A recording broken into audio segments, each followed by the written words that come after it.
much that we really don't know what to do about it. People are asking me, please, Mr. President, we're winning too much. We can't take it anymore. We're not used to winning in our country. Until you came along, we're just always losing, but now we're winning too much. And I say, no, you're going to win again. You're going to win big. You're going to win bigger than ever. And to prove that point,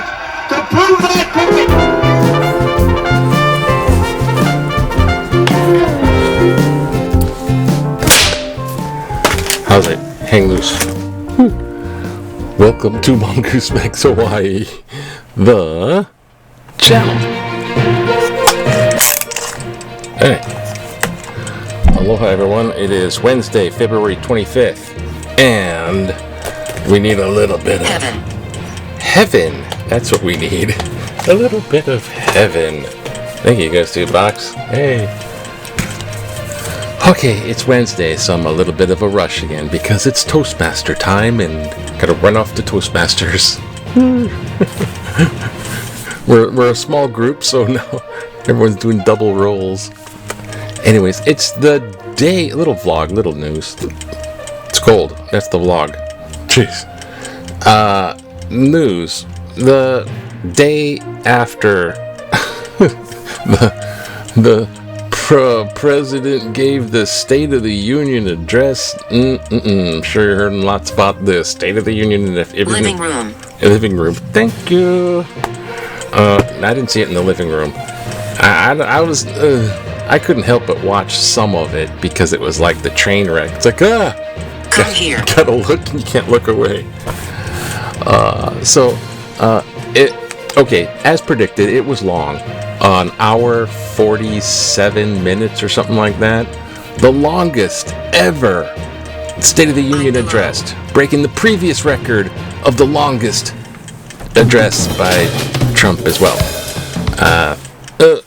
Okay, I'm not trying to be Trump hater. I'm just trying to relate the facts. It's like, he wants to become president again, even though he's only limited to 2 terms and that would be a 3rd term. But at least he's bucking for the other Republicans, which are now branded kind of MAGA. And the House and the Senate are up for grabs because the margins are so close to the 50-50 mark that the House and the Senate could go the other way. Matter of fact, they redistricting, they call it gerrymandering in the past, the history books, gerrymandering, they redistrict areas so they have more representatives in the House. Pathetic. In the number of representatives. So they redistrict this one little district down in Texas, and actually this little thing went over to the other side, and now there's more House for the Democrats seats from Texas to that one thing. It could mean the difference of getting the House of Representatives. So the stakes are, they're high. They're up there. But it's the fact that he's polling Trump and the Trump administration and what they're doing, the policies they're actually doing, it's polling so poorly, 36% approve. That's like 60% don't approve. That's not winning in a vote. And the midterm elections, and that's the whole gig, the midterm elections. So with really, really bad polls, with all the stuff he's doing, let's say, he has to go in there and give a speech on the State of the Union. How is the U.S. doing right now? What are we doing? Where are we at? What's happening? This used to be just a report. They would hand in a written report. Here you go. This is what's happening. Now it's gotten to the speech thing. So now this big production, and it became a production. So let me try to recap as fast as I freaking can, because I gotta go to Toastmasters. It was the big announcement, and here he is, the president, and he comes out, and it's a big long line, and he's shaking hands, and senators are taking selfie. This one senator had a Trump tie, and he signed his tie, and he's taking selfies. It's just a big accolade, like the famous person that everybody likes. He had this entrance like that. He gets up there, and he begins his speech, and he starts saying, how we're better than ever, bigger, better than ever. It's bigger, better than ever. Nothing's ever, it's new and improved. It's branding, new and improved. And we're in our golden age, the age of ages. It's the age of golden ages of prosperity, the age of, it's one for the ages. So he's trying to trump up his speech. He's trying to trumpet all these wording that sounds a little bit like old-timey speech. Like Lincoln was a man for the ages. And then he's inserting all this stuff. So he's definitely reading some stuff off the teleprompter, right? Some previously written stuff.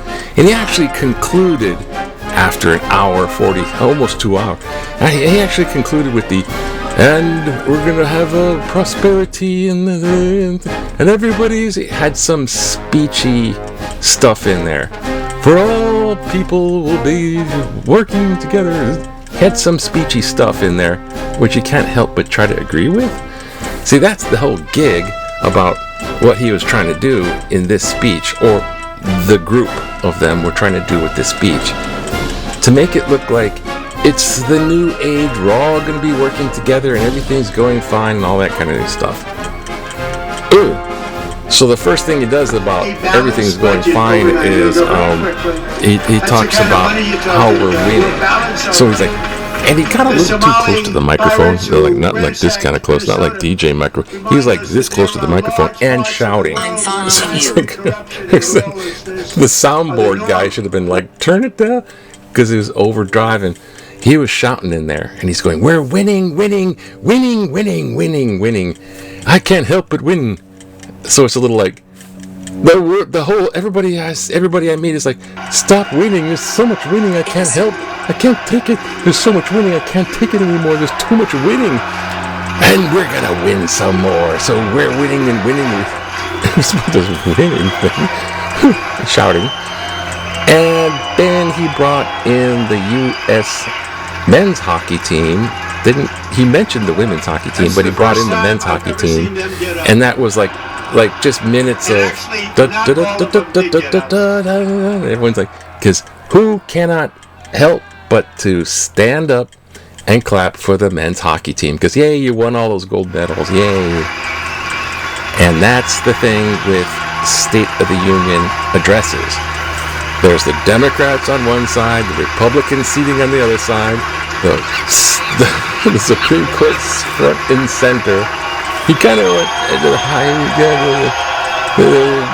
but they're Supreme, after you insulted them, they're in the front. But the Democrats on one side, Republicans on the other side.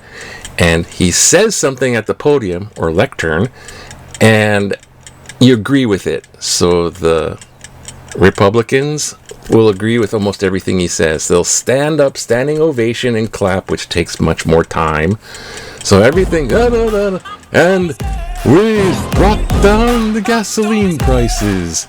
They all stand up for a minute, and then sit back down. And you got the vice president and who else was the guy? The Speaker of the House, the mousy guy, Mike. Alcohol. Mike, it's not easy with all that alcohol. No, Mike Johnson, the Speaker, and the Vice President. They all stand up with him, so they're all standing up and sitting down. Everything he says, kind of deal. But if he says something that's not popular, like, and we'll refund the Homeland Security and start deporting people because that's the right thing to do, the Democrats will notably not stand up. They'll sit down and not say anything. They will not clap. They'll sit there stoically in silent protest. And the Republicans are like, for a minute, and they sit down. The Democrats. So it's like that. And that's how these things, that's the show that's typically going on. And what is that? Now Trump has to spin the bad into good, right? I'm lost. so I'm lost. Okay, I'm lost too. So there was many times where he would say, now can everybody agree with me on this? The Understanding. messages understand. Wow, this is really talkative too. I can't speak. Yeah, you can speak too much. So he did this one. It was very notable. He said, can everybody here agree with me? Tell me if you agree. Made a big point about it. Tell me if you agree that our job in government is to protect and serve the people of the United States, the citizens. Look inside. The citizens, look inside. Is to help the protect and help the citizens. And the Republicans are out there. So tonight I'm inviting every legislator to join with my administration in reaffirming a fundamental principle. If you agree with this statement, then stand up and show your support. The first duty of the American government is to protect American citizens, not illegal aliens.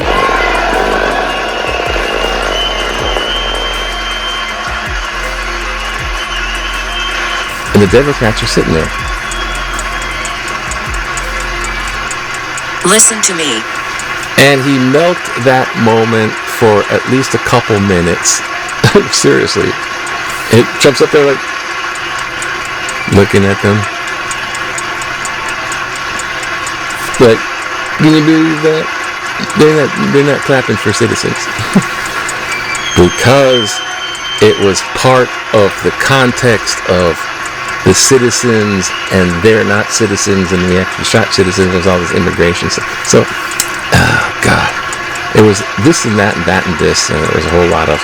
And then he's up there saying, "Save America" Act, I guess, telling people to support this, and then he gave a bunch of these veterans, like 100 years old, these medals. Oh, but he also gave Prayer. the hockey goalie.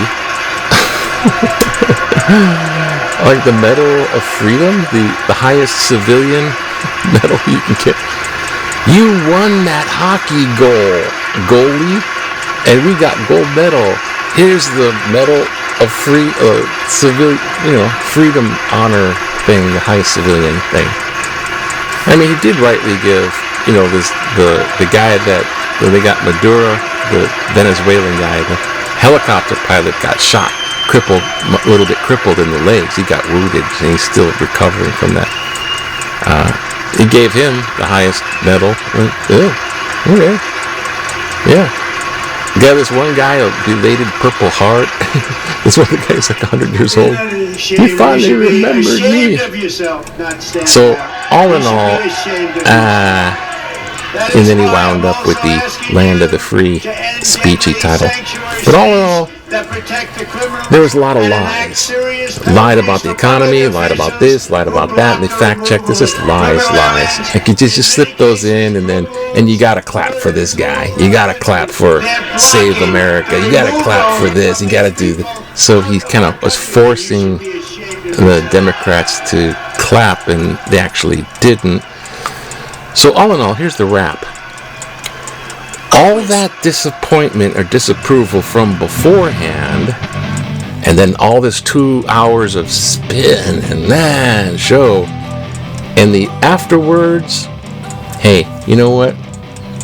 It didn't change much, except for people who were already pro-Trump, were a little bit notched up 1 percentage point.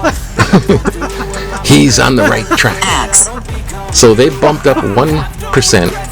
And everyone else is kind of like, if you approved of them, you still approve of them. If you disapproved of them, you still disapprove of them. It didn't change anything. So that's they're all bad. Oh, there's too many clips. I don't know how much I can do. Foolish. Yeah, foolish. So, let's go Hawaii News. Hawaii News, gotta run. Holy shit, I gotta run. Okay, it's a high stakes speech. Okay. Yeah, and, it's no more Winter Olympics. The Summer Olympics will be in Los Angeles, but the volleyball guys are going. It's go time. Woohoo! And there's some baseball. See? Baseball. Yeah. Back in the day, let's just do this real fast. 1965, when you relax, just hang out with your favorite cow. Hey, This is beef herder, 19 steers. Beef offered at age 4, 190. This is Billy Boy. No, this is Lloyd holding Billy Boy. Okay. That's how the 4-H goes. And political cartoon. Here's Jeffrey Epstein's Island, the whole world, because everybody's out there. It's a worldwide operation. And there's what we got here. H partnership. Feral chickens probably dating. That was a little bit long. Give it back. Let's do this. ID arguments rely on false equivalence. A letter writer noted many different places we are required to show ID, arguing the same standard should apply to voting. Valid ID is expected to engage many activities. Cite article February 20th. But the SAVE Act does not apply the same standards for voting. With the exception of 5 states that offer, quote, enhanced state IDs, a valid driver's license or ID alone is not sufficient to vote. A U.S. passport is sufficient, but about 50% of U.S. citizens have one. Without this, you will need to provide both your state ID and proof of citizenship, like a birth certificate. Do you know? If your current name does not match your birth certificate, like the majority of married women, you will now also need to provide a substantiation for the difference. This change will disenfranchise many from voting. It will also create an additional hurdle for many women to qualify to vote, making it more difficult for women to vote than men. Lenora Martin Hopkins, Waikiki. Oh, thank you, Lenora. Oh, push the wrong button. You can't be doing that. Thank you, Lenora, for writing your letter and all that, and talking in tutu voice and etc. Yeah, that's the whole point. They make the Save America Act. It was Save Act, then Save America Act, and then it's harder to vote. And then that's the thing. Harder to vote, and it's trying to stop mail-in balloting. I hope they don't get there. I think I like mail-in balloting. It's the way they're gonna cheat. They're gonna use that to cheat. No. Oh, okay, wrong. Sorry, something else popped up. What happened? They want to cheat, they have cheated, and their policy is so bad that the only way they can get elected is to cheat. And we're going to stop it. We have to stop it, John. Okay, still recording. My bad. They want to squelch mail-in balloting, and I like mail-in balloting, but they're saying Democrats are going to use it to cheat. And actually, they're doing everything they can to basically cheat. It's kind of so freaking strange. Anyways, it's all fine. It's all good. Nothing changed, really. It's the same old. So, have a great day. If you didn't see it, you're lucky. Aloha to you. Bye now. Aloha to you. It's going. Everything's fine. It's all okay. Everything's fine. Okay, bye.